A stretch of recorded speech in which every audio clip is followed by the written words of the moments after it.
In this tutorial, we are going to take a look at Google Docs, Google Forms, and Google Slides.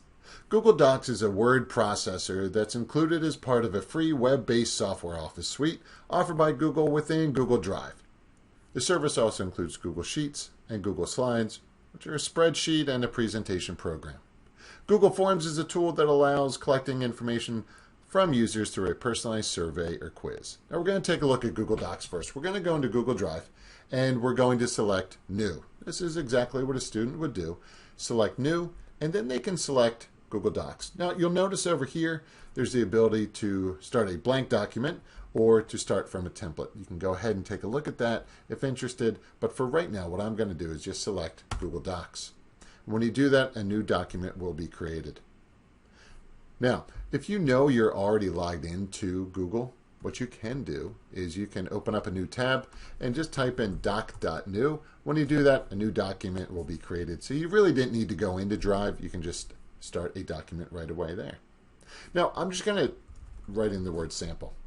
And what I can do, you can see it's automatically saved. There's no need to save. I'm going to click right up in here, and it's going to name it sample. If I'd like, I could rename it by typing something else in there. If I'd like to do that, I can certainly do that. Now, there's a lot to do in Google Docs, and there are a lot of questions that come up at times. And if this happens, something I recommend is going into the help, and then you can see Docs help, and then training. So go ahead, take a look at that. Some really useful tools. Now, one thing to point out, when students are creating a new document or a new presentation in slides, you can see that it's automatically private to the creator until they change the settings. So they'd have to select right up in here. It kind of looks like a lock, and you can add people and groups. In this case, what I'm going to do is I'm going to share with my personal email. Now, over here, you can change the settings. So you could have somebody be a viewer or a commenter or an editor. You can also type a message in there if you'd like to. Now, when I send this, it's going to let me know that it's sending outside of the organization, which is Methacton. I'm going to share anyway for right now, just for this example. And you're going to notice now that it's no longer in a lock. Well, sometimes people may share something with someone and maybe they made a mistake. So they could go ahead back in, and then they could either change it from an editor to a commenter or a viewer. They could make that person an owner. They could give temporary access. Or they could remove that person entirely, select save, and you'll notice this reverts back to a lock. And now it's locked. So there you go. Now we're going to go ahead and we're going to take a look at starting a new form.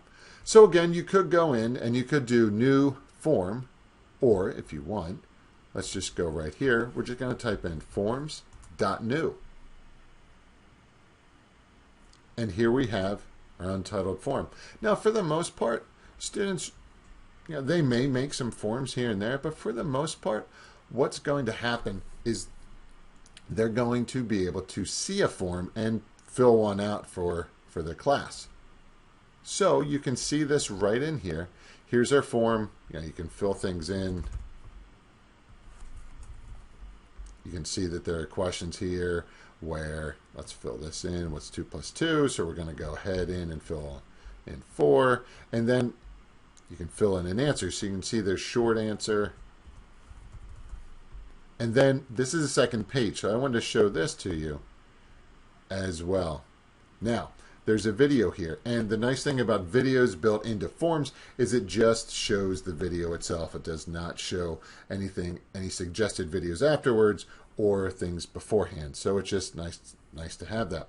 Anything that has a red little asterisk means it has to be answered, because if I try to hit submit here, it'll say, hey, this is required. You must put this in. So for right now, what I'm going to do is I'm just going to put in sample and I'm going to hit submit. Okay, because this was one in which I created before that had it as a quiz, students can view the quiz right away. You can see in this, I made it 2 out of 2 because what I did on the last one, which is the one I just called sample, I did not have this be worth any points. You can see it says 0 out of 0. I didn't make that worth anything because I was going to go in later on, and as a teacher, I would edit that so they could see things excuse me, that were, say, multiple choice, or it could be instantly graded, would come up. But that could be something that would be graded later on, or maybe it's just something I just wanted the students to tell me about, and I would talk to them personally. So I wanted to point that out. The last one here is Google Slides. So what I'm going to do is I'm just going to type in, again, you could go into Google Drive and start in a new slide, but I just typed in slides.new. Again, you have a lot of themes over here where you can scroll through and see different things. A lot of different things, again, that you can do and are built into slides. I'll have a quick one. I'll have one right here just to show you one that was created in the past. Just kind of goes through. It's a nice way you can embed videos. Okay, so I'm going to take that out for right now. But again, go through, see different things, change the background, change different layouts. One thing I'm going to point out one more time is the help. You can go into Slides Help and Slides Training as well right in there. Now, one last thing to point out. Students, many times, will, when they are in their Google Classroom, maybe there's a question that's asked. So I'm going to go ahead into classwork here. And let's just say I have something like this one. What is your favorite color? So I just selected, I'm going to select View Your Work. What is your favorite color? And then View Details.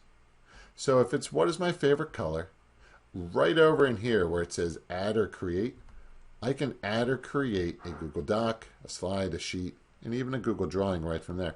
But for right now, what I'm going to do is I'm going to select Docs, because that's a pretty easy one to create. So give it a little bit of time. The nice thing is it already named it for me. So what I can do, it'll put the student's name on there, and then the question that comes up. So if I just typed in blue for right now, I can go ahead in. I can turn it in. It's been submitted. I'm going to select turn in again, and now it has been created. If I go back and I go into my classwork, you can see how it's grayed out, meaning I've already handed in. There are other things I still do have to go in and take a look at. So again, in Google Classroom, it's really important for students to go in and check the turned in and things that are missing as well. So there you go. Thank you so much for watching. Take care. Bye-bye.